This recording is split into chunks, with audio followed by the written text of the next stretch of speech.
Chapter 43. The Sign of the Red Dovecot. Meanwhile the king, who, with more reason than the cardinal, showed his hatred for Buckingham, although scarcely arrived, was in such a haste to meet the enemy that he commanded every disposition to be made to drive the English from the Isle of Ré, and afterward to press the siege of La Rochelle.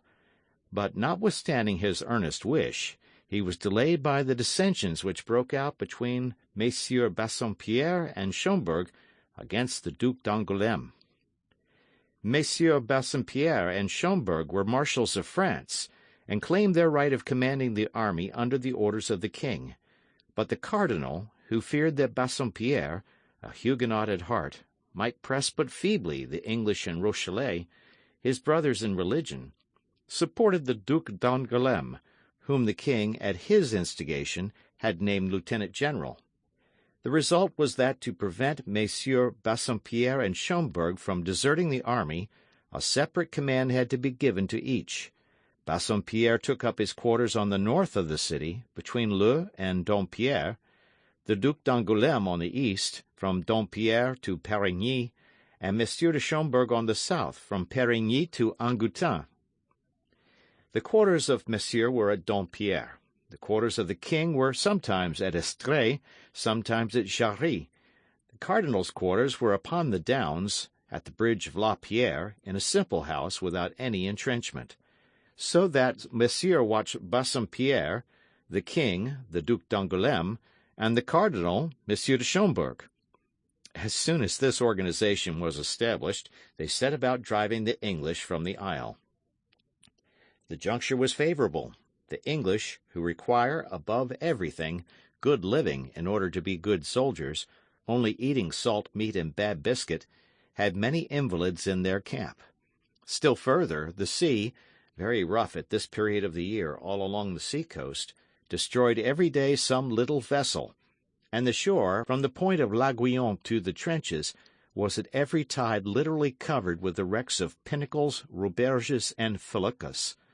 The result was that even if the king's troops remained quietly in their camp, it was evident that some day or other Buckingham, who only continued in the Isle from obstinacy, would be obliged to raise the siege. But as Monsieur de Toiras gave information that everything was preparing in the enemy's camp for a fresh assault, the king judged that it would be best to put an end to the affair, and gave the necessary orders for a decisive action. As it is not our intention to give a journal of the siege, but on the contrary only to describe such of the events of it as are connected with the story we are relating, we will content ourselves with saying in 2 words that the expedition succeeded, to the great astonishment of the king and the great glory of the cardinal. The English, repulsed foot by foot, beaten in all encounters, and defeated in the passage of the Isle of Louis, were obliged to re-embark, leaving on the field of battle 2,000 men, among whom were 5 colonels, 3 lieutenant colonels, 250 captains, 20 gentlemen of rank, 4 pieces of cannon, and 60 flags, which were taken to Paris by Claude de Saint-Simon, and suspended with great pomp in the arches of Notre Dame. Te Deums were chanted in camp and afterward throughout France. The cardinal was left free to carry on the siege, without having, at least at the present, anything to fear on the part of the English. But it must be acknowledged this response was but momentary. An envoy of the Duke of Buckingham, named Montague, was taken, and proof was obtained of a league between the German Empire, Spain, England, and Lorraine. This league was directed against France. Still further, in Buckingham's lodging, which he had been forced to abandon more precipitately than he expected, papers were found which confirmed this alliance and which, as the cardinal asserts in his memoirs, strongly compromised Madame de Chevreuse and, consequently, the Queen. It was upon the cardinal that all the responsibility fell, for one is not a despotic minister without responsibility. All, therefore, of the vast resources of his genius were at work night and day, engaged in listening to the least report heard in any of the great kingdoms of Europe. The cardinal was acquainted with the activity, and more particularly the hatred of Buckingham. If the league which threatened France triumphed, all his influence would be lost. Spanish policy and Austrian policy would have their representatives in the cabinet of the Louvre, where they had as yet but partisans, and he, Richelieu, the French minister, the national minister, would be ruined. The king, even while obeying him like a child, hated him as a child hates his master, and would abandon him to the personal vengeance of Monsieur and the Queen. He would then be lost, and France perhaps with him. All this must be prepared against. Courtiers, becoming every instant more numerous, succeeded one another, day and night, in the little house of the bridge of La Pierre, in which the cardinal had established his residence. There were monks who wore the frock with such an ill grace that it was easy to perceive they belonged to the church militant. Women, a little inconvenienced by their costume as pages, and whose large trousers could not entirely conceal their rounded forms, and peasants with blackened hands but with fine limbs, savouring of the man of quality a league off. There were also less agreeable visits, for 2 or 3 times reports were spread that the cardinal had nearly been assassinated.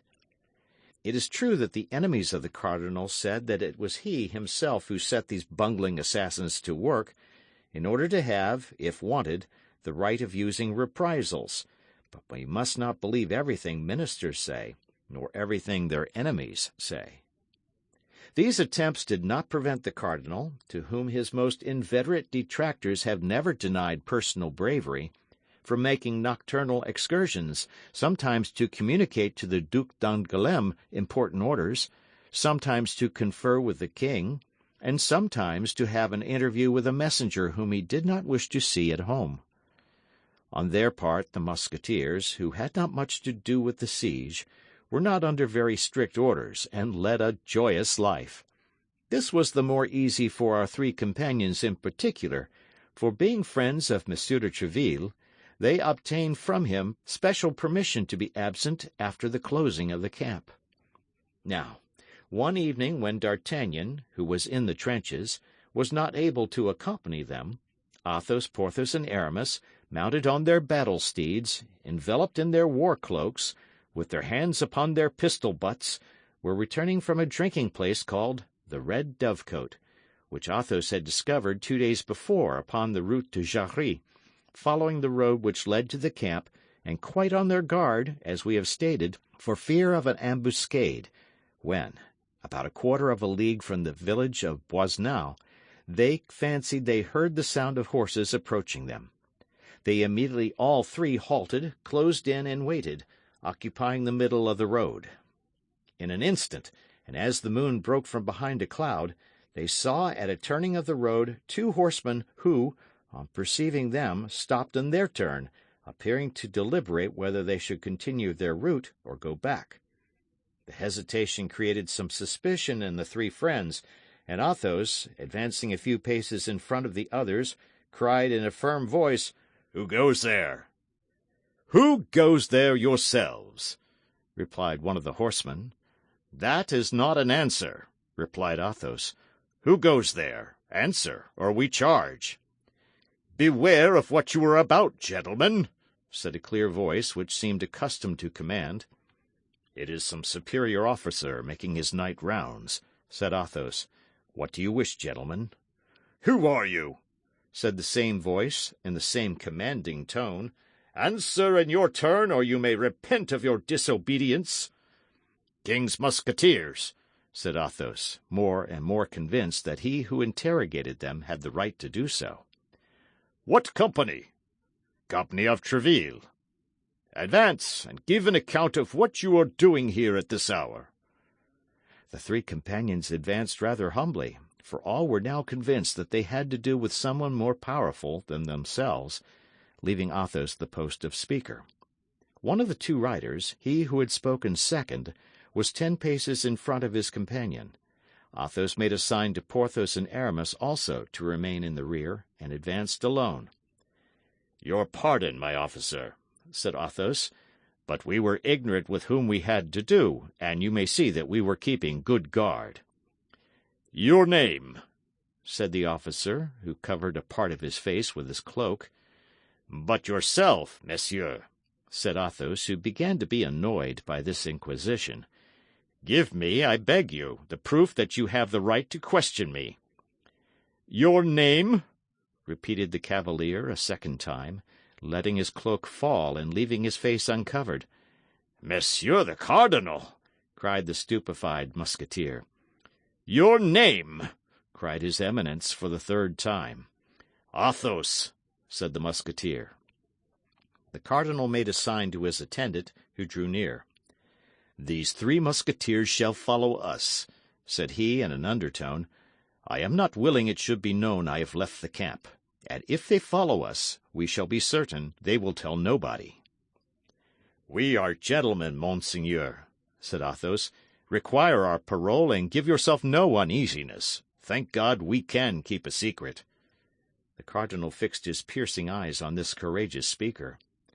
You have a quick ear, Monsieur Athos, said the cardinal, but now listen to this. It is not from mistrust that I request you to follow me, but for my security. Your companions are no doubt Messieurs Porthos and Aramis. Yes, your Eminence, said Athos, while the 2 Musketeers who had remained behind advanced hat in hand. I know you, gentlemen, said the cardinal. I know you. I know you are not quite my friends, and I am sorry you are not so. But I know you are brave and loyal, gentlemen, and that confidence may be placed in you. Monsieur Athos, do me, then, the honour to accompany me, you and your 2 friends, and then I shall have an escort to excite envy in his Majesty, if we should meet him. The 3 Musketeers bowed to the necks of their horses. Well, upon my honour, said Athos, your Eminence is right in taking us with you. We have seen several ill-looking faces on the road, and we have even had a quarrel at the Red Dovecot with 4 of these faces. A quarrel? And what for, gentlemen? Said the cardinal. You know I don't like quarrellers. And that is the reason why I have the honour to inform your Eminence of what has happened, for you might learn it from others, and upon a false account believe us to be in fault. What have been the results of your quarrel? Said the cardinal, knitting his brow. My friend Aramis here has received a slight sword wound in his arm, but not enough to prevent him, as your Eminence may see, from mounting to the assault tomorrow, if your Eminence orders an escalade.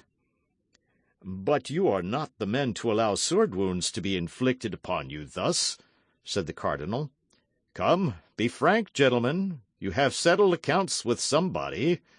Confess, you know I have the right of giving absolution. I, monseigneur, said Athos. I did not even draw my sword, but I took him who offended me round the body and threw him out of the window. It appears that in falling, continued Athos with some hesitation, he broke his thigh. Ah, said the cardinal. And you, Monsieur Porthos? I, monseigneur, know that duelling is prohibited.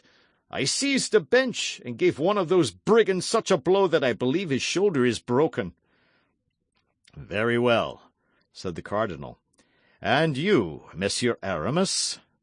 Monseigneur, being of a very mild disposition, and being likewise, of which Monseigneur perhaps is not aware, about to enter into orders, I endeavoured to appease my comrades, when one of these wretches gave me a wound with a sword, treacherously, across my left arm. Then I admit my patience failed me.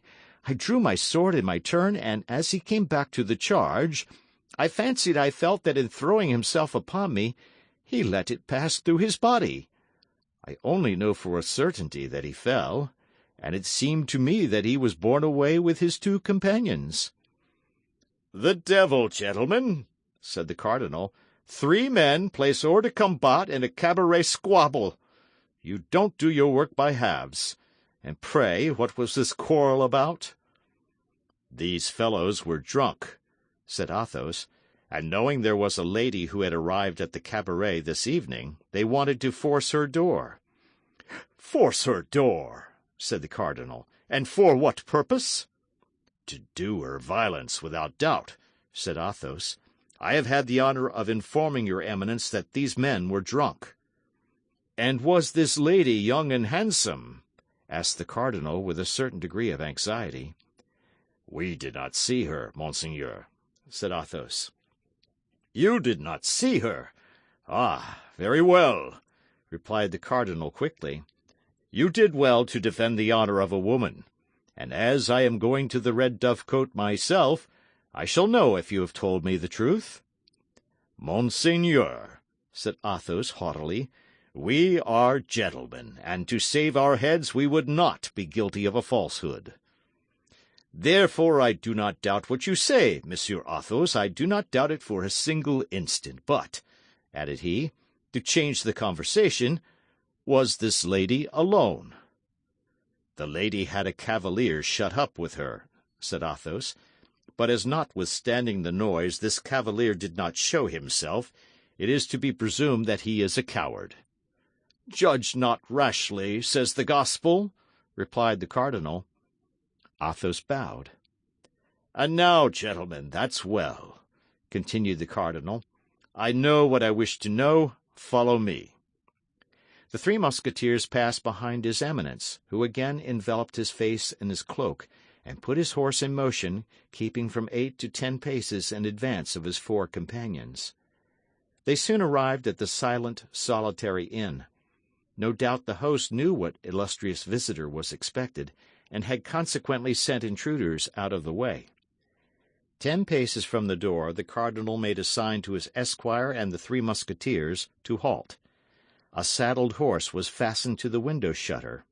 The cardinal knocked 3 times, and in a peculiar manner. A man, enveloped in a cloak, came out immediately, and exchanged some rapid words with the cardinal, after which he mounted his horse and set off in the direction of Surgères, which was likewise the way to Paris. "Advance, gentlemen," said the cardinal. "You have told me the truth, my gentlemen," said he, addressing the Musketeers, "and it will not be my fault if our encounter this evening be not advantageous to you. In the meantime, follow me." The cardinal alighted. The three Musketeers did likewise. The cardinal threw the bridle of his horse to his esquire. The three Musketeers fastened the horses to the shutters. The host stood at the door. For him, the cardinal was only an officer coming to visit a lady. "Have you any chamber on the ground floor where these gentlemen can wait near a good fire?" said the cardinal. The host opened the door of a large room in which an old stove had just been replaced by a large and excellent chimney. "I have this," said he. "That will do," replied the cardinal. "Enter, gentlemen, and be kind enough to wait for me. I shall not be more than half an hour." And while the three Musketeers entered the ground-floor room, the cardinal, without asking further information, ascended the staircase like a man who has no need of having his road pointed out to him.